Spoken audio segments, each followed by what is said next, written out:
Matapos ang nasabing concert ng SB19, ay nagkaroon nga ng show itong si Maki. Kumalat nga ang video ni Maki kung saan nabanggit niya habang nagpe-perform na kung ang SB19 nga ay napuno ang SMDC Festival Grounds at umabot umano sa 100,000 attendees.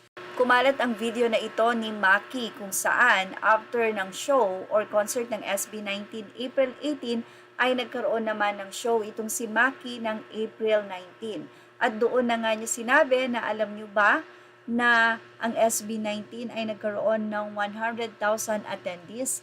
Malay niyo ba na magkaroon din tayo ng ganon dahil magko-concert ako sa ganito, may particular na binanggit itong si Maki na kung saan ay tinitignan niya nga bilang inspirasyon ang SB19. Ang video na tinutukoy ng fans na ito na ibinahagi ng mga 18 na kung saan marami nga ang nagpasalamat kay Maki dahil ito ay hindi insecure. Bagkos kanya nga pong ipinagkalandakan ang napakatindi ng narating ng SB19 at ang nakakahanga na crowd. At ayon sa mga fans, yung 100,000 na yon ay tinataya lamang sa mga nakabili ng tiket. Pwera pa po dyan yung mga nasa labas na hindi nakapasok at nandoon lang upang marinig ang SB dahil una hindi sila nakabili ng tiket, walang pambili, ang iba naman ay naubusan. Actually, sa nasabi nga pong concert ay nagkaroon pa ang SB19 ng extra ticket para sa mga ilan na pwedeng pumasok at nakabili. So ang ilan nga lang din talaga ay wala pang pambili at may mga timbahay pa.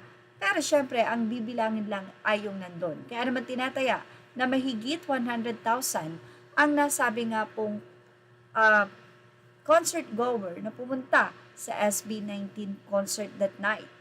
Anyway, ano nga ba ang connection ni Maki sa ating update sa SB19? Isa si Maki sa humahanga at sobrang inspired siya sa SB19 at doon nga po ay kanyang pinapangarap at binivision na someday magkakaroon din siya ng 100,000 na attendees sa kanyang concert. Kung saan ay isa nga sa inspirasyon ni Maki ay ang SB19. Halata ito matapos niyang ibahagi ang kanyang katuwaan ng ibahagi niya sa kanyang performance or sa kanyang show ang narating ng SB19 na nag-ala festival nga ang WAS concert na may 100 plus attendees. Yan ay ayon mismo sa mga 80 na nakasaksi doon na nagpunta sa mismong concert. At dahil sa inspirasyon na ito ni Maki sa SB19, ibinahagi naman din ng magaling na singer na siya ay nakakuha na ng 1 billion Spotify streams milestone. Ito po ay ibinahagi niya sa kanyang social media at marami mga 18 ang nag-congratulates kay Maki dahil isa si Maki sa sobrang hangang-hanga at inspirasyon niya ang SB19. Yan ang ating Showbiz Stuff update. Images are all credit to the rightful owners. Thank you for watching Showbiz Stuff.